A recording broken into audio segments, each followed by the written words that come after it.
All right, Bruce, go ahead and introduce yourself and let's get started. All right. How about if before I introduce myself, maybe help me share the screen again?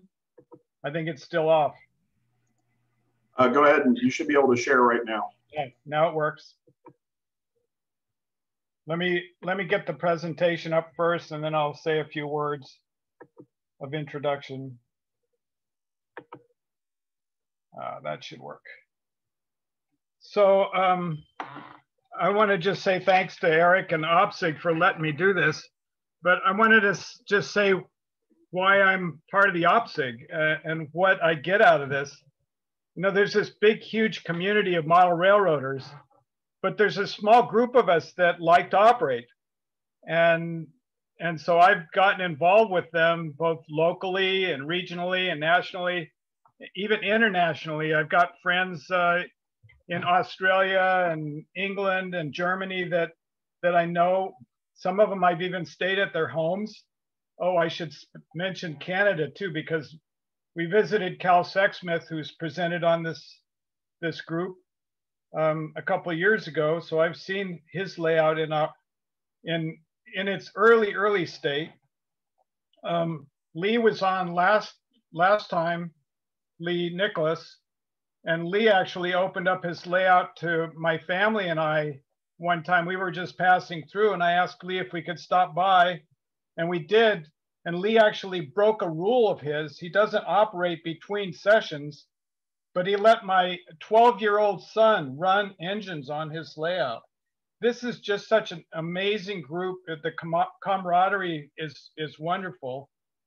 And I've been involved for quite a while. There's a group that I'm out here in California, and I go to an event up in the Bay Area every year, and I've done that since about 2004.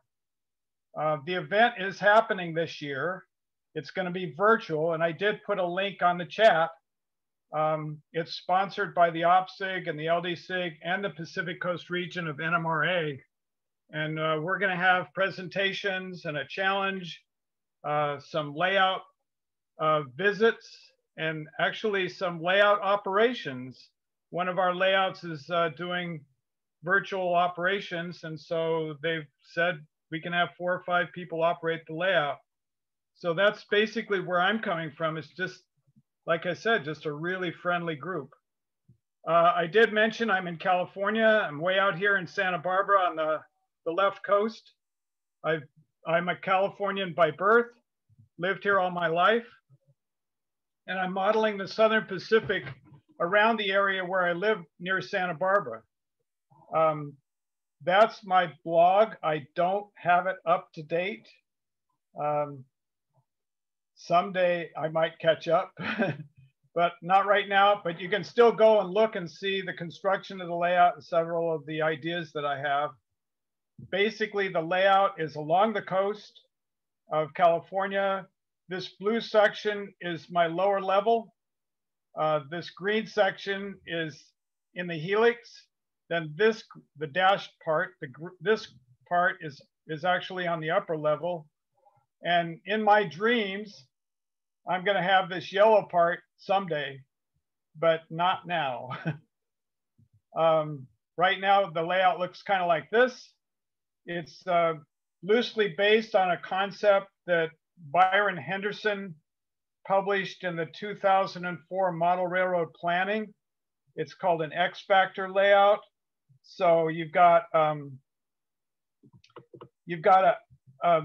area down here for staging and an area over here for staging, and you can move from staging to staging on this connecting track. But the rest of it goes out here, and it's basically a big oval of track just squished and made into a serpentine.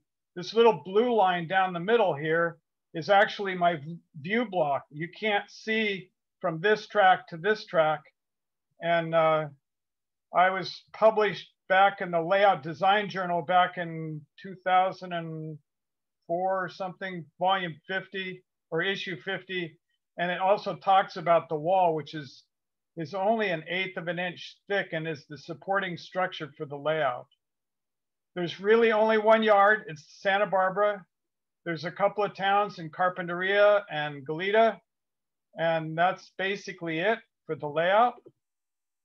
The upper level, once you get up on the helix, is just all straightforward. You just run around the layout. Same footprint as the bottom level. The S's are the signals. The blocks are basically where the signals are. And we'll talk about that as I go through. So basically what I'm going to do is talk about direct traffic control. It's an unusual system. Not a lot of people used it, but Southern Pacific did. And since I'm modeling Southern Pacific, I remember when they were using it. And while they aren't using, Southern Pacific is no longer, there are quite a few other examples, and we'll talk about that as we go through the presentation. This happens to be a photograph of East Santa Barbara, and you can see the signs right here. That's the ends and beginning of the next block. So it starts here and it goes way down into Ventura County, which is the next county south. Here's the overview of what I'm going to try and talk about. Basic traffic control methods first, and who uses DTC or did, what the rules are, and then I'll talk about how it works. Then give some examples of signs and timetables, dispatchers, train sheets, forms, signals, that sort of stuff. And I've got a couple pages of references. I'm going to slide through a lot of this. I have a lot to cover in the next 20 minutes. So, and I don't want to step on Matt's toes. Matt's another person that I've met through OPSIG. We had dinner together one time in Brigham City, Utah, and got together with them back in Washington, D.C. also. So lots of good friends on the list. So basically, when you're running a train, you want to have one train on one piece of track at a time. It's not real advisable to have two trains coming at each other on the same track without any kind of control, for obvious reasons. So over the years, there's been lots of different methods that people have come up with to make sure that trains don't collide or either run up on their rear or head on cornfield meets. And that's what these are. There's a staff or token system. The timetable system on its own works well. Writing train orders helps you add trains. Direct traffic control and track warrants came in after train orders, sort of timetable and train order went out of fashion. And CTC is a pretty automatic system, and we'll talk about all of them. The staff or token system is kind of like when you're on a relay race. You have a baton that you pass. And if you look on these machines right here, there's a lot of little, look like heads of nails. It's not really a pachinko machine. But what happens is you take one of these little things, and as soon as you take it, you have authority on the one piece of track that applies to. And on the other end, there's another machine, you put it back in, and that allows somebody else to take another baton, if you will, the staff or token, out of the machine and proceed over that piece of track. It was used on several railroads in the United States. It was widely used in the United Kingdom, and I think other places too. I think these are actually from South America. Timetable and train order, basically your timetable is the train schedule, and if all the trains run on time, you don't need any train orders. But if you've got extra trains that you're going to run, or you've got a second section of a train, or some other modification that you're going to do to the timetable, then you have to write an order. It's really only under timetable and train order that you've got class and directional superiority. The other systems don't have any. You basically, you're a train and you get the authority, and that authority is the superiority. You don't have to do anything else. Under timetable and train order, you've got first class, second class, third class, extra trains. but not in the other ones. In timetable and train order, the orders were sent to an operator at a station, at a depot. They copied the orders, and then they physically relay them to the train crew, either handing them up or the train crew would come and get them.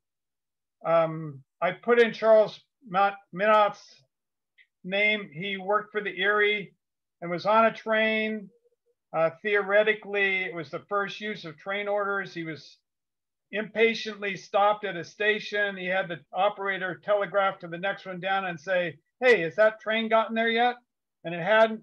He said, "Tell him to stop." And they went to the next station. And it worked great because it was basically a telegraphic train order. On a timetable, it's just a schedule. And if you look closely on a timetable, you'll see bold marks. Those are the meets across. So you meet the trains. These eastbounds are meeting these westbounds at the meet, at the bold. Everything else is just the time. As long as you stay on the time, you don't need to do anything else. You go along.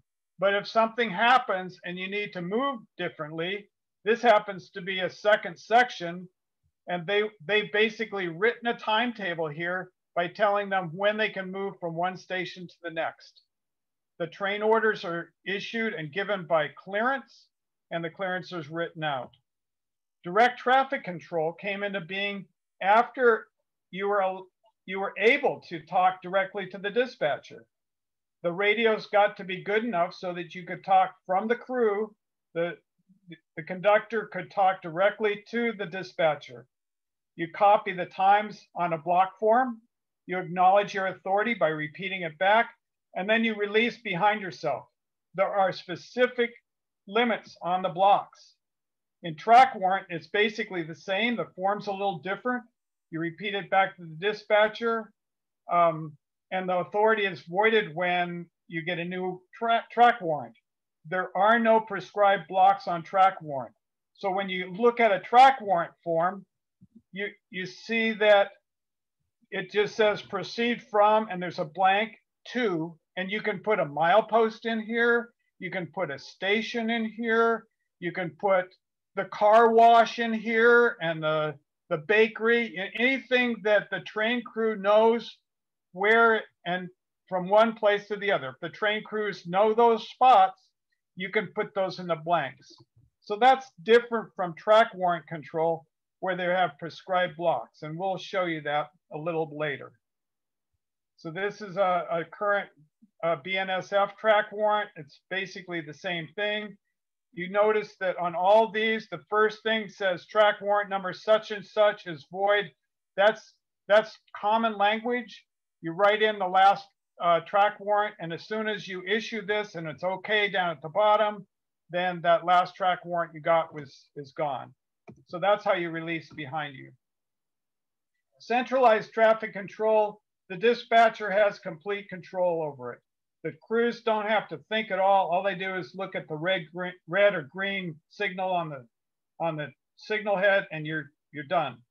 What they do on the CTC, you've got all these levers on the board. They're all interconnected to the tracks, so you can change the turnouts and the signal indications by just flipping these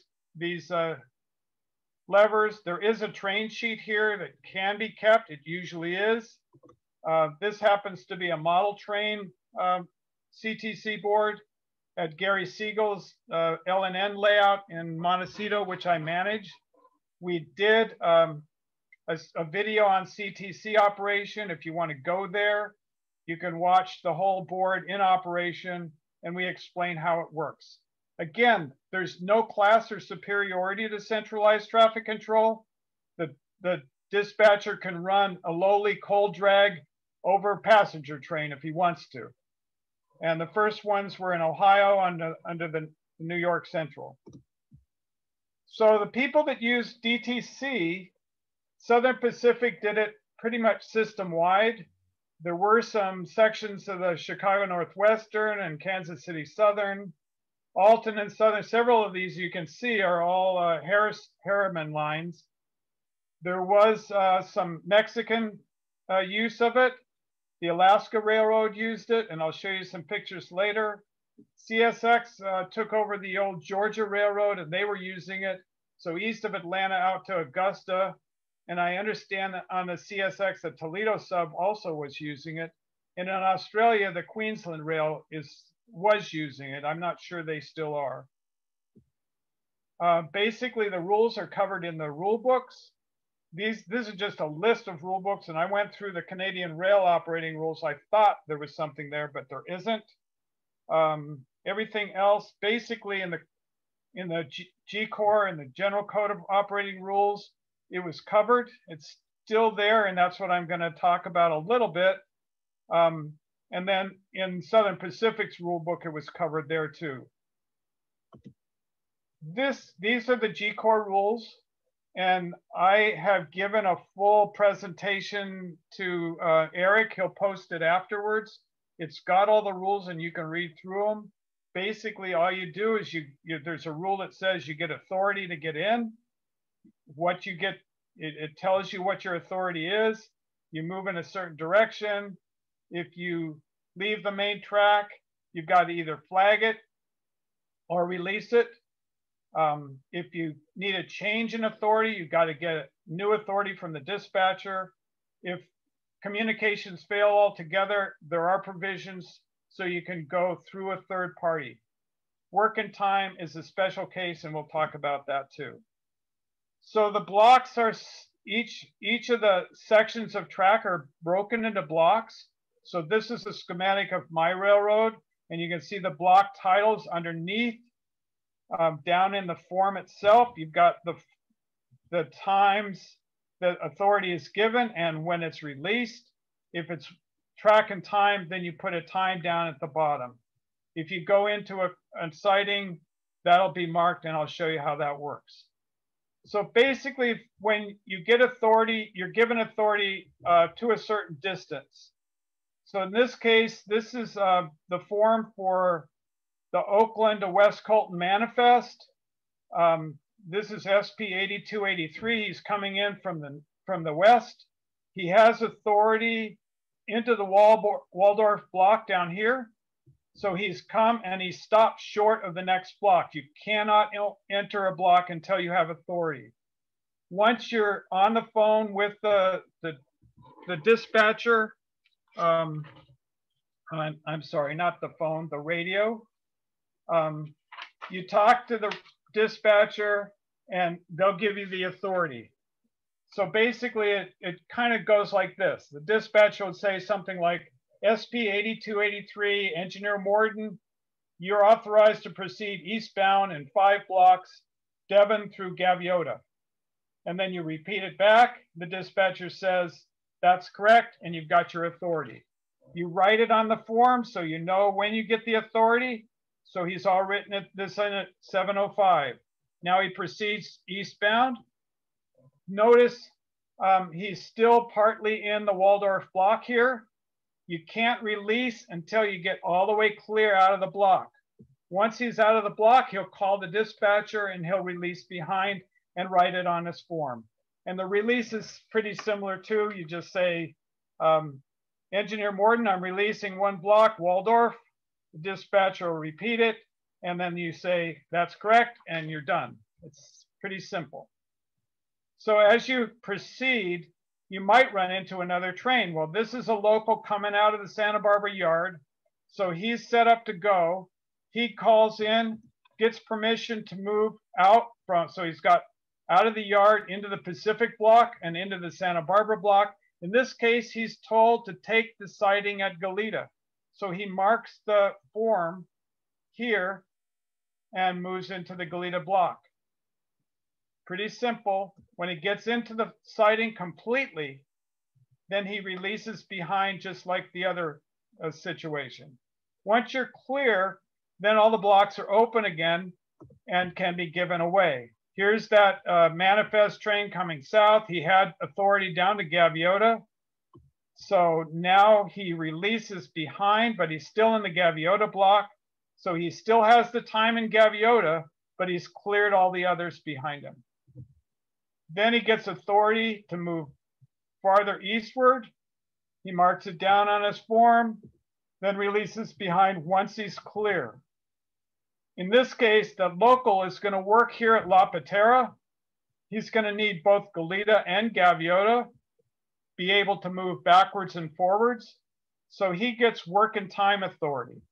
So it's a little different, but it's pretty similar to the other one. So it goes something like this. SP 4800 with Engineer Ryan. I'm granting you work and time in 2 blocks, Goleta and Gaviota, until 10 a.m.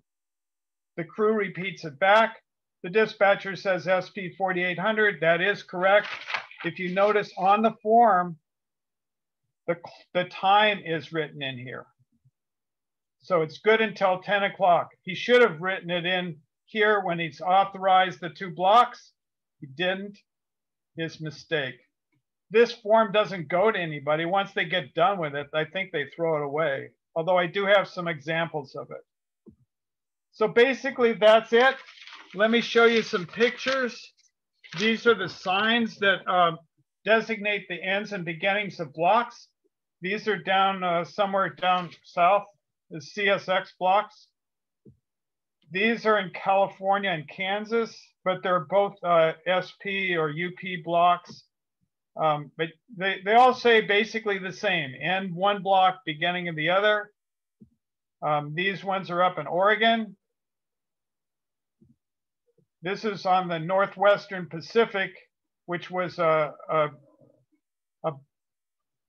wholly owned subsidiary of the Southern Pacific.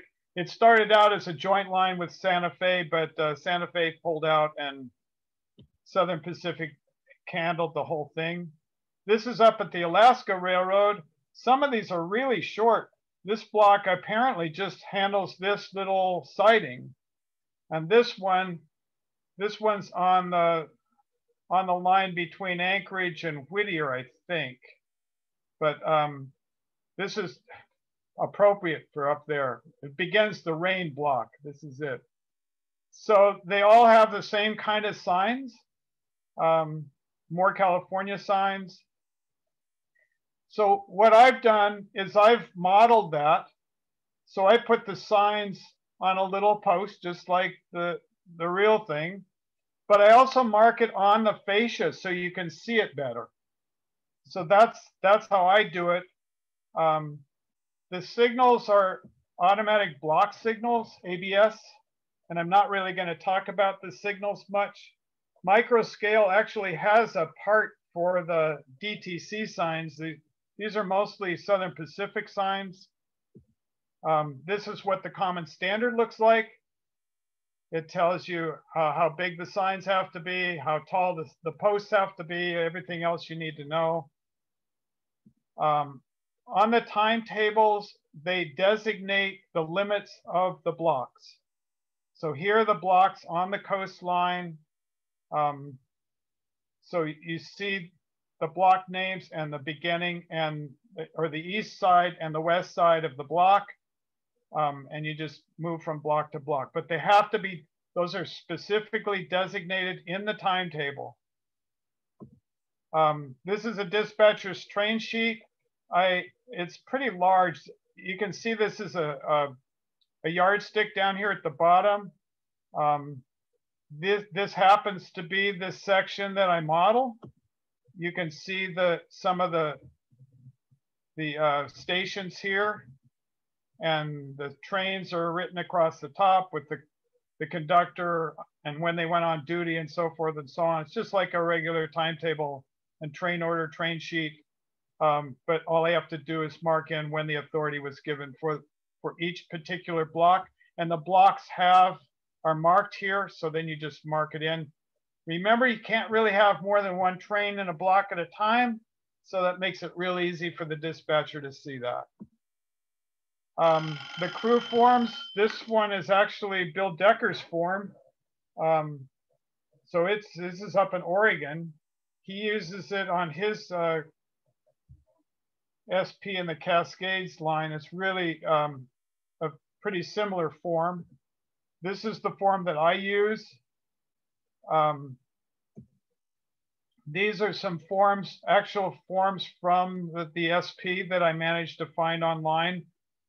And I think I gave the link to it in the references. The signals, like I said, I'm not really going to talk about them. They're searchlight, absolute block signals, ABS. And there is a really nice system that Dennis Drury has put together and is sold by Seth Newman's Model Railroad Control System. I've got the link there if you want to go find out about it. And then I've got a couple pages of reference, and that's it. So I'm open to questions. All right. We'll just go backwards through the questions here. Tom Bailey asked, Bruce, do you not allow two trains to work in the same town at the same time?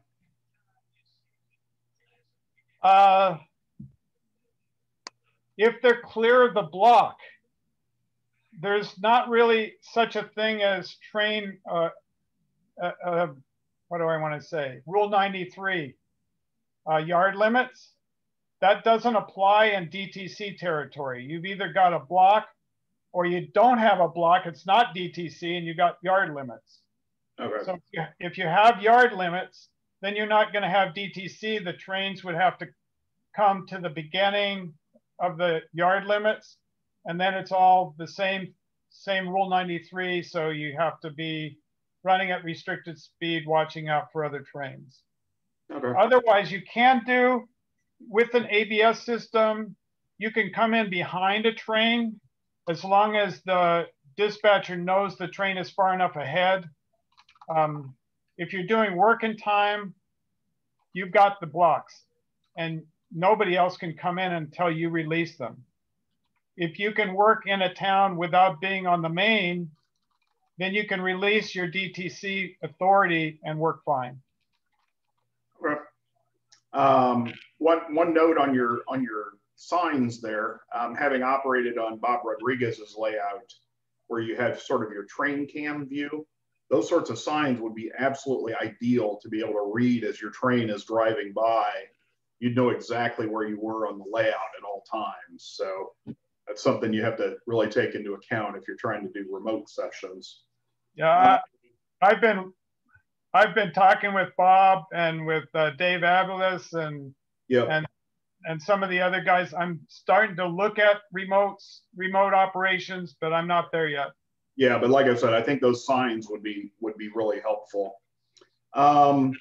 There was a discussion in the chat that it looks like everybody kind of answered for you or for the person who asked. In TWC, can a train hold more than one warrant? Not usually. Okay. I've dispatched on a model railroad that does TWC, and we never issue 2 warrants to the same train. Okay. And then a question, what's your view block made of? Is it masonite or hardboard? 8-inch Luan hard plywood. Okay. It's basically it's more than a view. It's more than a view block. It's a whole. It's a wall. It's a structural wall. Okay. Of 1/8 inch plywood. All righty. I think that covers the questions.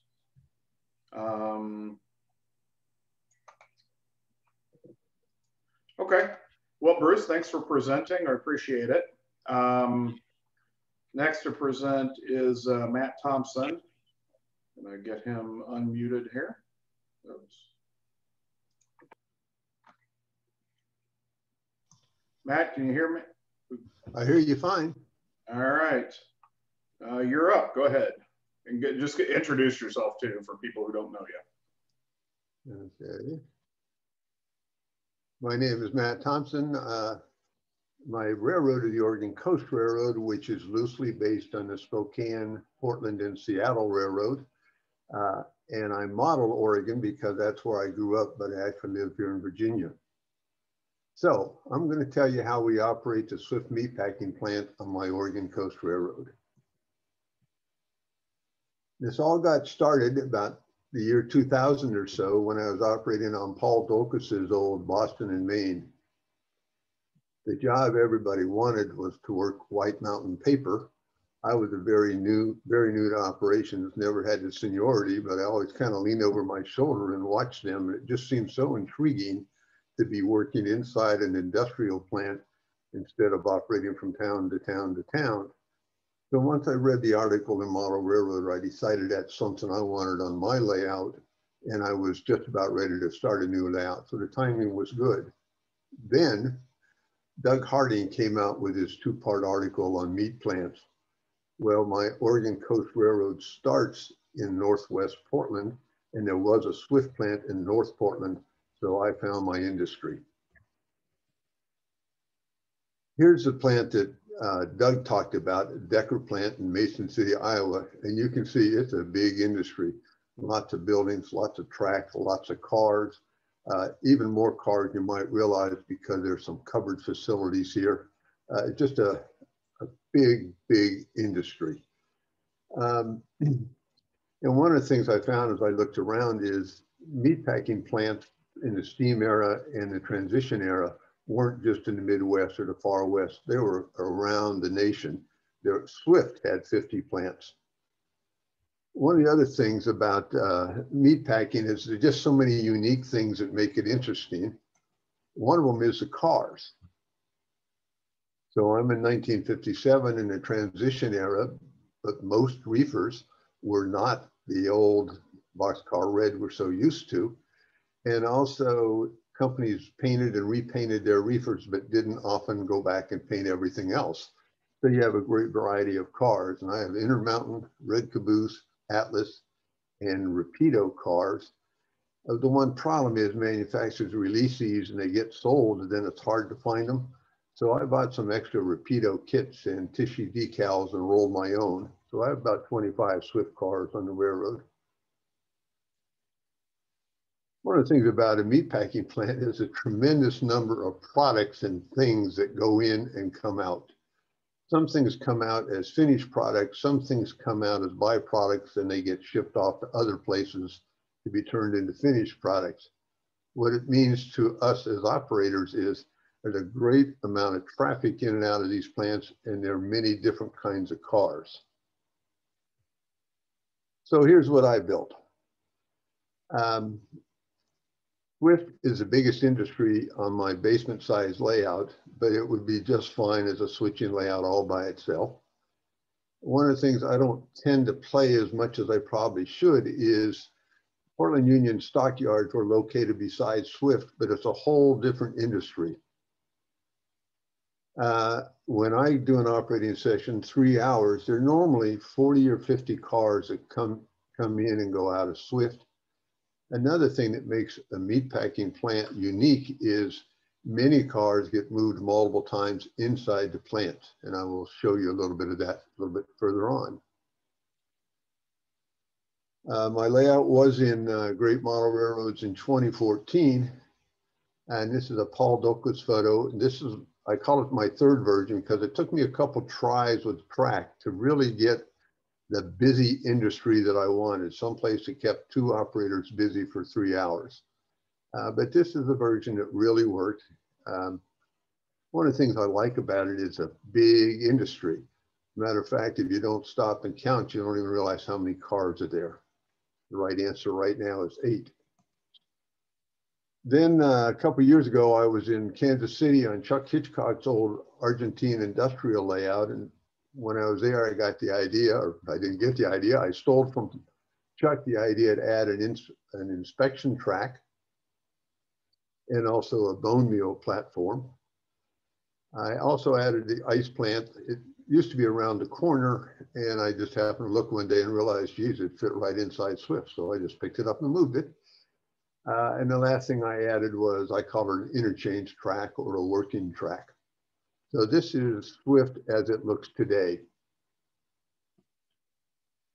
Now to get on to operations, the Hoyt Street Yard, which was a real place in Northwest Portland, is the eastern end of the Oregon Coast Railroad. My story is the Oregon Coast Railroad was totally owned by SP&S, and the Oregon Coast Railroad is the railroad that actually ran the Astoria branch. So it starts on Hoyt Street. As you can see, Swift is right beside it. That made, I run the railroad timetable and train order, but that made trying to run timetable train order trains out of Hoyt Street to Swift just really complicated, particularly because every other piece of traffic going west had to go over that same main line. So I've decided that Swift is inside the Hoyt Street yard limits. What that means is the Swift crew actually works for the Hoyt Street yard master. They deal with when does a yard transfer go out of Hoyt Street to Swift and when do cars come back. The two of them talk.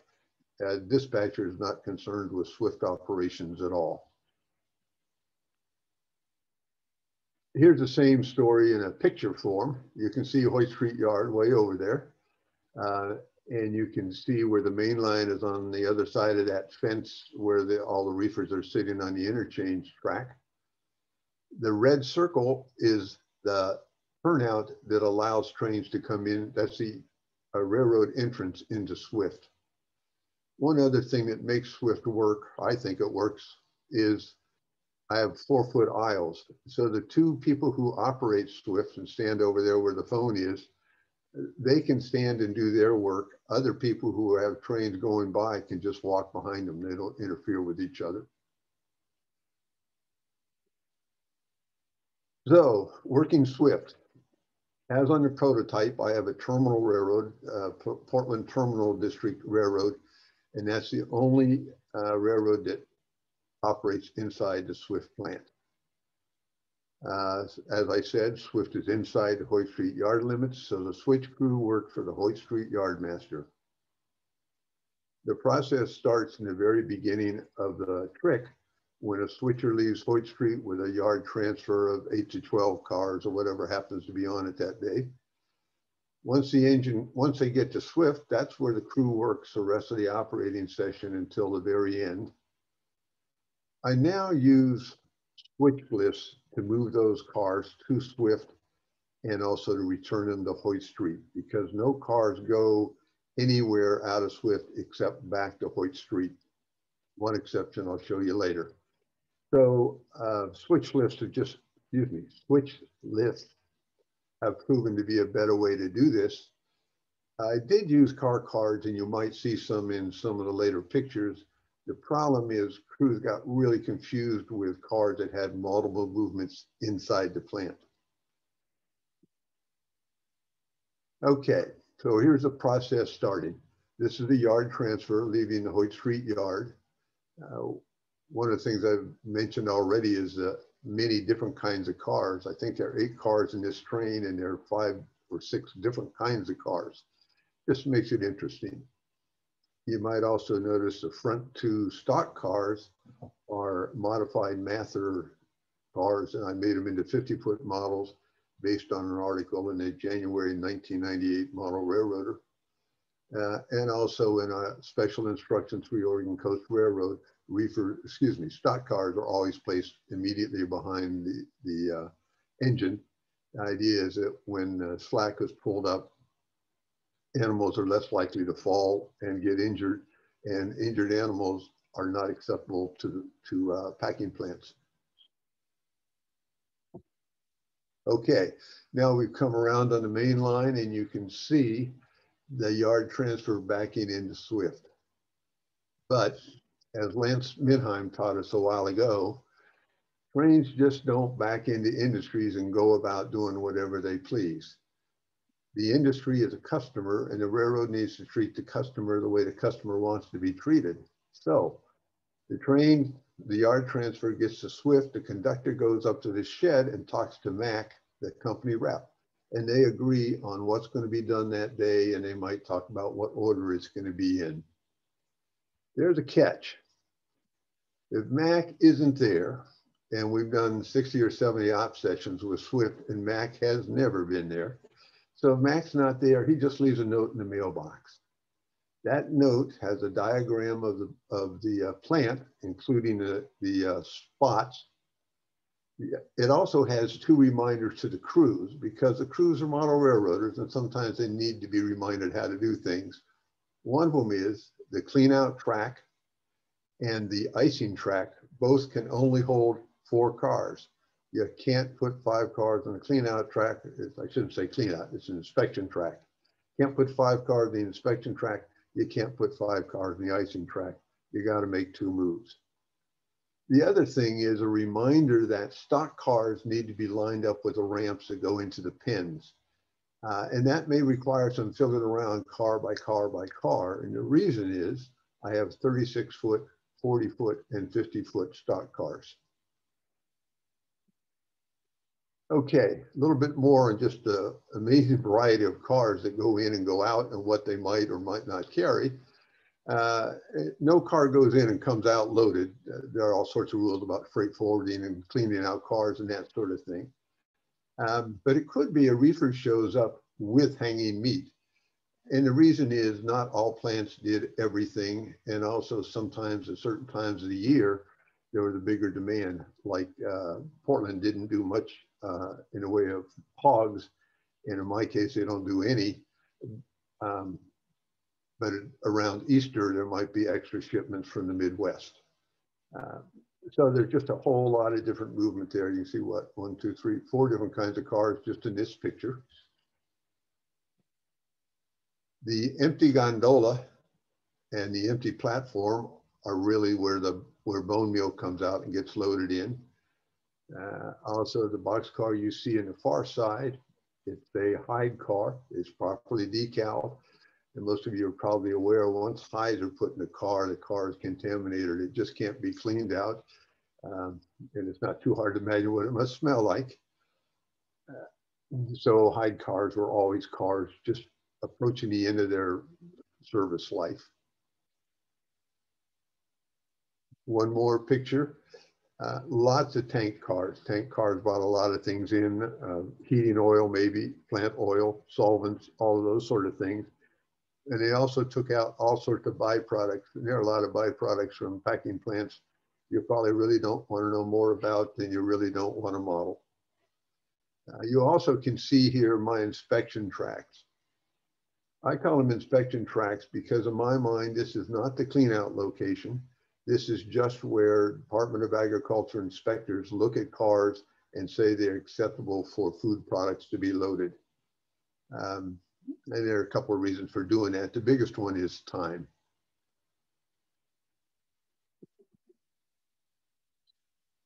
Okay, so what kind of cars should be there and what volume?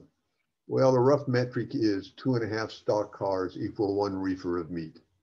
Now, I never have all of those cars there, but the point is most of the cars at Swift are stock cars or reefers. All the other things that come in or go out are probably a 1 car load, like propane or heating oil or solvents. And some of them might even stay there for more than 1 trick. For instance, a hide car normally is there for 2 or 3 tricks. So now with the 5 tracks inside the plant, here's what everything is used for. Starting on the left is the inspection track.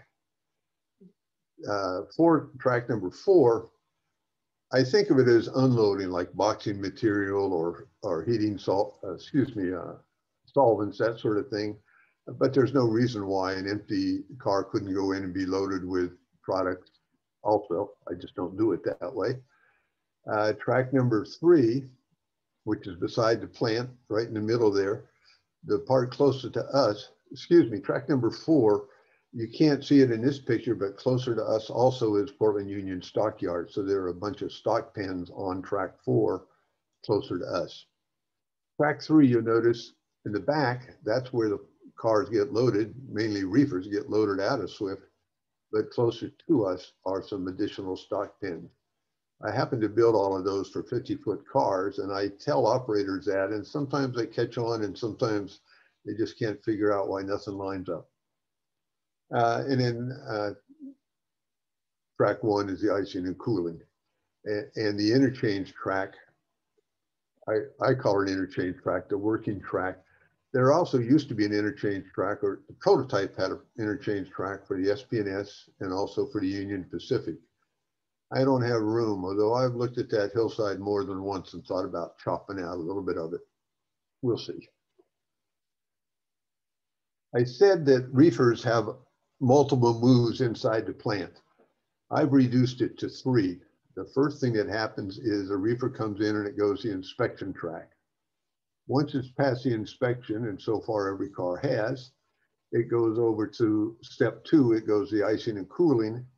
And step 3, it goes to the plant for loading. Step 4, it can either be returned immediately to Hoyt Street or it can go over on the interchange track. You notice all these times have minutes connected with them. I operate the railroad on a 3-to-1 fast clock, but the timing for these steps is done with kitchen timers, and kitchen timers only come in real minutes. So 7 minutes for inspection is 20 minutes or 21 minutes on the fast clock. And the 40-minute times for everything is really 2 hours on the fast clock. Some people have suggested those times may be a little fast, and that could be, but I like to make sure on a 3-hour real-time trick, operators get the chance to move all of those cars through the sequence. So that's why I stick with the numbers I've got. Okay. When the crew comes to Swift at the beginning of a trick, they can assume every car already at Swift is ready for its next move, whether that's in the plant or it's ready to go back to Hoyt Street. 30 or 40 cars will come into Hoyt Street from other locations that need to go to Swift. The yardmaster has 2 options to do that. One of them is, he's really a nice guy, he can use a yard switcher and bring cars over to Swift and return to Swift any cars that are ready for return to Hoyt Street. More likely, because the Swift crew works for the yardmaster, he'll just call them and tell them to come get the cars he has that belong to Swift, and they can bring back any cars they need to at that time. Because so many cars come into Hoyt Street that are bound for Swift over a session, there's a lot of movement back and forth on this little piece of track, which is one of the big reasons why I just put it inside yard limits. It's just too hard to manage otherwise. The one exception about cars not going back to Hoyt Street is late in the session, a car will come from the west. That's the direction 104 is pointed. Not a car, an extra will come with 7 or 8 stock cars. When that train arrives, he'll park on one of these 2 tracks. The Swift switch crew will come out and get the stock cars, take them inside and go through the routine of lining them up with the ramps and getting the cars unloaded. While that's happening, the stock extra will reorder himself and his caboose so that when Swift is done unloading the stock cars, they can bring them out, put them on his caboose. The extra puts his engine on the train. Once he has his orders, he can depart. When he does, the Swift crew is also done. They can come back to Hoyt Street with any cars they have that are ready for that. The more I deal with the plant, the more I learn about things you can, other things you can do. And I made a conscious decision sometimes just not to do them because there's only so much time in a day. On the prototype, car clean out and also reefer car repair was done in the SP&S yard in Vancouver, Washington. And that's a good story, so I stick with it. I don't do car weighing. Truth is, every railroad I've been on operating where they do much car weighing, it just seemed like, well, frankly, it's boring. But talking with Doug Harding just a couple of weeks ago, he made the point that the only meat cars that need to be weighed are the ones with hanging meat. If you have a car full of 1-pound packages of bacon, all you got to do is multiply the number of packages by 1 pound, and you know the car weight. Clerks can do that.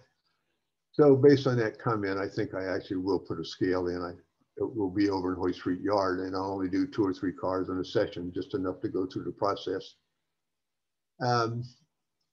As a teenager, I lived in a cattle ranch in Eastern Oregon. So like any other ranch hand, I'm not real sheep friendly. And I don't deal with hogs at all. Neither one's really very important to operators since we don't really load and unload stock cars. But hogs are very weather sensitive and require pens with roofs. They need sheltering, and I don't have that room on the layout. I also have both ice reefers and mechanical reefers, which is prototypical, but I don't have operators try to handle them any differently. The ice reefers go over the icing track and get filled with ice. The mechanical reefers go with them, and the refrigeration equipment is started. And they both spend 2 hours there, or 40 real minutes there, cooling down.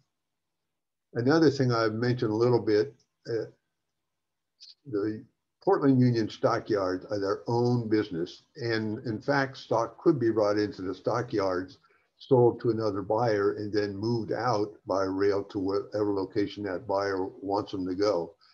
I haven't done that yet, but I could. And I did make a comment, there are all sorts of things that come out of meatpacking plants you just don't want to know about. You certainly don't want to practice weathering your cars with them. So I just don't bother. And the last thing, which would be a legitimate activity, is I could use empty stock cars or flat cars or gondolas and actually bring in hay and feed and take out straw and used hay, that sort of thing.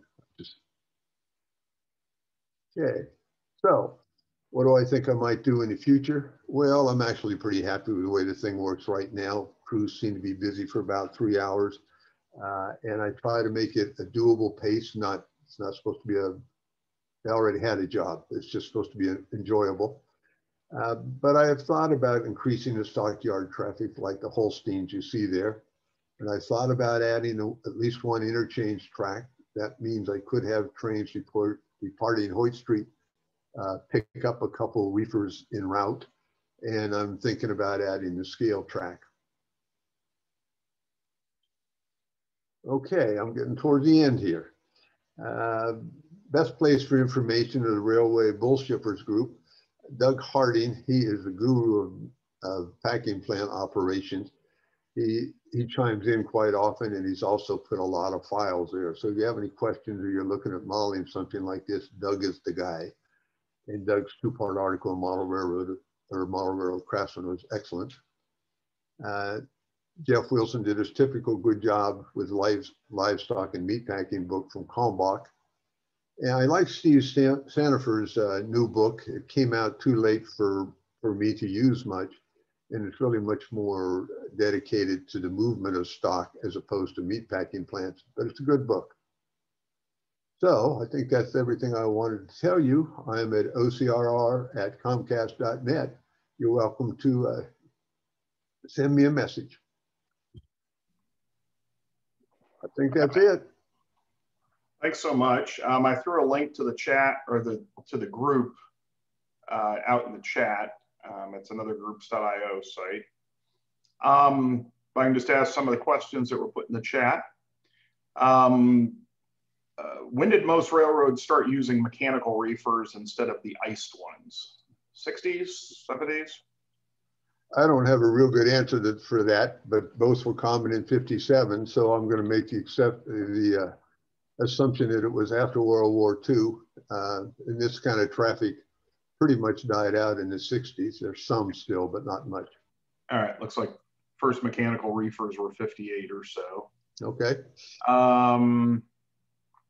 Let's see. Can we get a, okay.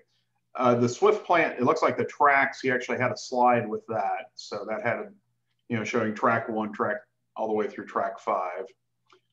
You mentioned the 50-foot double door stock cars. Never seen that before. Can you give a brief history? And since they're 50-foot double door, is there a specific use for them? Yeah, Nickel Plate is a railroad that had most of them. And on the Nickel Plate, they were double door, double deck. And the story is that Mather had a lot of cars. The demand wasn't quite so great. Stock cars do not gross out in weight. They just have space. So Mather, kind of typical Mather look, I guess, just started chopping cars up, putting them back together in a 50-foot length. And I actually just recently saw some pictures of the same thing done, but with a single door and a single deck. So they were obviously used for cattle. And like I say, that put double deck cattle, I could think of. No, Yeah, short cows. Smaller critters. Yeah, that the article was in January 1958, Model Railroader. Okay. And then a follow-up question, are all reefers cleaned out first? Yes, they're cleaned out of my story, my scenario, they're cleaned out in Vancouver, Washington. But yeah, no reefers would come to be loaded. Department of Agriculture wasn't meatpacking plants. These cars are carrying food, so they're inspected. They have to meet cleanliness standards. Sure. There's a question about would operations in a fish packing plant be similar to a meat packing plant? We may hold that unless you know specifically. Maybe we'll talk about that after we're done. Well, strangely enough, I have a salmon cannery on my layout also. Okay. And in my checkered youth, I was a salmon fisherman in Alaska. Salmon fishing, well, different fish have different stories. But it's a different operation because if fish are frozen or semi-fresh, they have to move very, very quickly.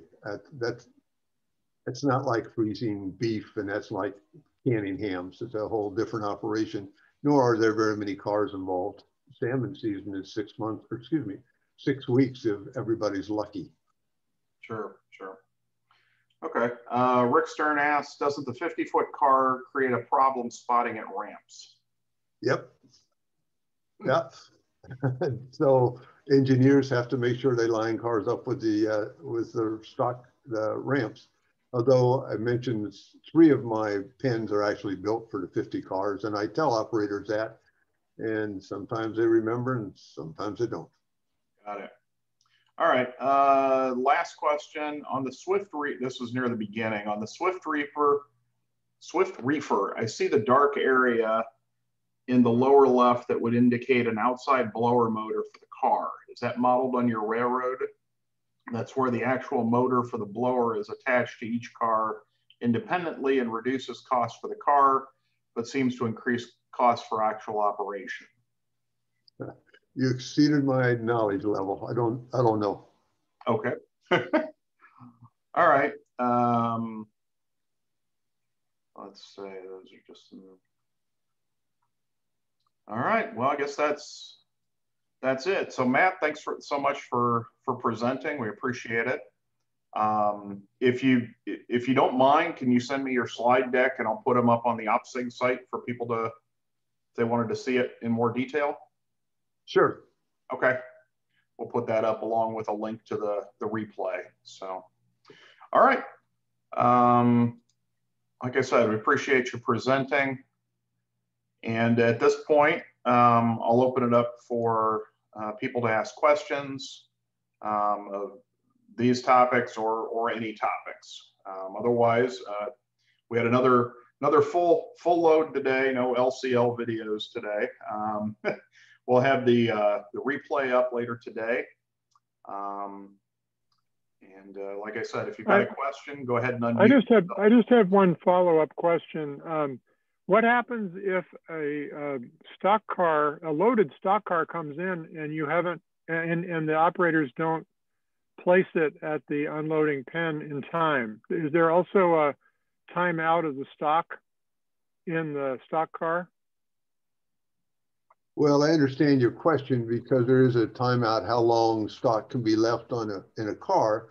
But what you have to do when you meet that limit is put them in pens. So if you're inside the plant, you know what else you could do.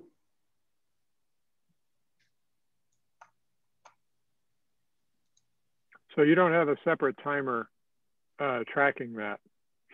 No, what I do have is in Hoyt Street, where the cars first show up, could be switched to Swift.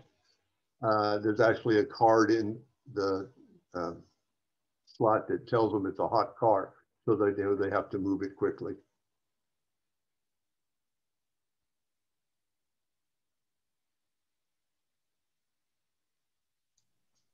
All right. If anybody else has a question, you can just go ahead and unmute yourself and ask.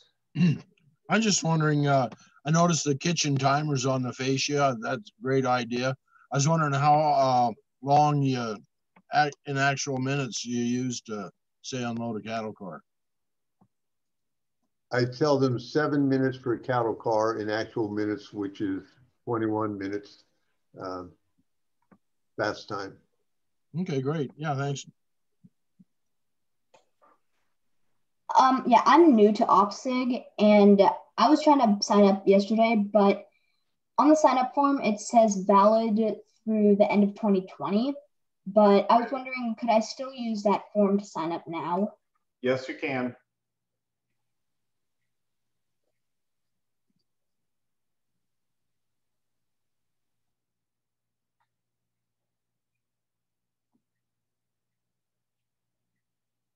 All right, well, not a very chatty bunch today, so